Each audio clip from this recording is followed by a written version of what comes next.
ప్రమాదవశాత్తు చనిపోతే కోటి సాయం, రూపే కార్డు ఉంటే మరో 15 లక్షలు ఆర్టీసీ ఉద్యోగులకు యూబీఐ వితరణ, ఏడాదిగా 40 లక్షల మేర వర్తింపు, ఇప్పుడు ఒకసారిగా కోటికి పెంపు. ఫిబ్రవరి 1 నుంచి పెంపు అమల్లోకి.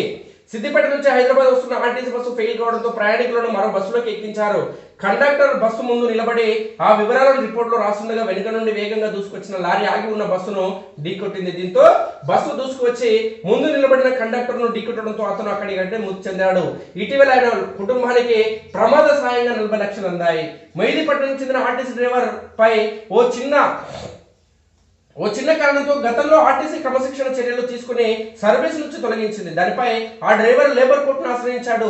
ఇది జరిగిన కొద్ది రోజులకే రోడ్డు ప్రమాదంలో అతను దుర్మరణం పొందాడు. సర్వీస్ లేకపోవడంతో ఆర్టీసీ నుంచి ఎలాంటి సాయం అందలేదు. దీంతో ఆ కుటుంబ పరిస్థితి దీనంగా మారింది. చిన్న పిల్లలను చదివించేందుకు ఆయన భార్య ఇళ్లలో పాచి పనులు చేయాల్సి వచ్చింది. ఈ దీనావస్థకు తెలిసి కొందరు జోక్యం చేసుకోవడంతో చివరికి ఆ ఉద్యోగ కుటుంబానికి కూడా 40 లక్షల ప్రమాద బీమా అందింది. ఇలా అనుకోని ప్రమాదం చోటు చేసుకుని సంపాదించే కుటుంబ పెద్ద చనిపోతే అల్పాదాయ కుటుంబాలు ఆర్థికంగా ఎదుర్కొనే ఇబ్బందులు వర్ణనాతీతం. ఆస్తులు లేని కుటుంబాలు, సంపాదించే ఇతర వ్యక్తులు లేని కుటుంబాలు రోడ్డున పడడమే ఖాయం. ఇలాంటి సమయంలో ఆర్టీసీ ఉద్యోగులకు వారి ఖాతాలున్న బ్యాంకు శుభవార్త చెప్పింది. ప్రమాదవశాత్తు చనిపోయిన ఆర్టీసీ ఉద్యోగి కుటుంబాలపై ఇకపై ఏకంగా కోటి సాయం అందించనుంది.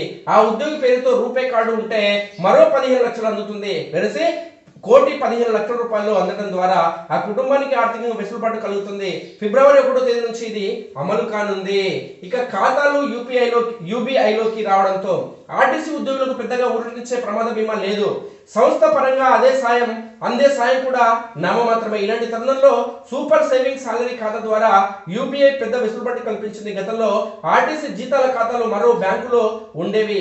7.5 క్రితం ఎండి సజ్జనార్ వాటిని యూబీఐలోకి మార్చారు. ఆ సమయంలో ప్రమాద బీమా కింద ఆర్థిక సాయం అందే వెసులుబాటు గురించి చెప్పిన బ్యాంకు అధికారులు ఆర్టీసీ ఉద్యోగుల ఖాతాలను సూపర్ సేవింగ్ సాలరీ ఖాతాలుగా మార్చాలని సూచించారు.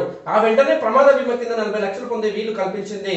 దాదాపు ఏడాదిగా ఇది అమలవుతుంది. ఆ సమయంలో దాదాపు 20 మంది ఆర్టీసీ ఉద్యోగులకు ప్రమాదాల బారిన పడి మృతి చెందారు. వీరి కుటుంబాలకు దశలవారీగా ప్రమాద బీమా కింద 40 లక్షల చొప్పున ఆర్థిక సాయాన్ని బ్యాంకు అందించింది. ఏదైనా సంస్థలో పనిచేస్తూ ప్రతి నెల టంచన్గా జీతం అందే వారికి ఈ ఖాతా పొందే వీలును బ్యాంకు కల్పిస్తుంది. ఇప్పటికే అవగాహన లేని ఉద్యోగులు ఎందరో. ఈ ప్రమాద బీమా గురించి దాదాపు ఉద్యోగులందరికీ తెలిసిన అది వర్తించాలంటే ఏం చేయాలన్న విషయంలో కొందరికి ఇప్పటికీ అవగాహన లేదు. తమ ఖాతాలను సూపర్ సేవింగ్ సాలరీ ఖాతాగా మార్చాలంటూ ప్రతి ఉద్యోగి సంబంధిత బ్యాంకు బ్రాంచ్లో దరఖాస్తు చేసుకోవాల్సి ఉంటుంది. ఇప్పటికీ ఆ ఖాతాలోకి మారని ఉద్యోగులు ఎందరో ఉన్నారు. అలాంటి వారు ఎవరైనా ప్రమాదవశాత్తు చనిపోతే వారికి ఈ పథకం వర్తించదు. దాదాపు ఏడాదిగా ఆ బ్యాంకు ప్రమాద బీమా వసతిని అమలు చేస్తున్న ఉద్యోగులకు అవగాహన కల్పించడంలో ఆర్టీసీ అధికారులు విఫలమయ్యారు. ఇక రూపే కార్డు తీసుకోవాలని దాన్ని ప్రతి 45 రోజుల లోపు ఒక్కసారైనా ఖచ్చితంగా వాడాలన్న నిబంధన గురించి కూడా అవగాహన లేదు. దీంతో ఆర్టీసీ ఎండి సజ్జనార్ ఆదేశాల మేరకు ఈడీ కృష్ణకాంత్ చర్యలు ప్రారంభించారు. ఈ పథకం వివరాలు, ఉద్యోగులు అనుసరించాల్సిన విషయాల గురించి తెలియజెప్తూ ఫ్లెక్సీలు రూపొందించి అన్ని డిపోలకు పంపుతున్నారు. ఇక బ్యాంకుల మధ్య పోటీతో పెంపు.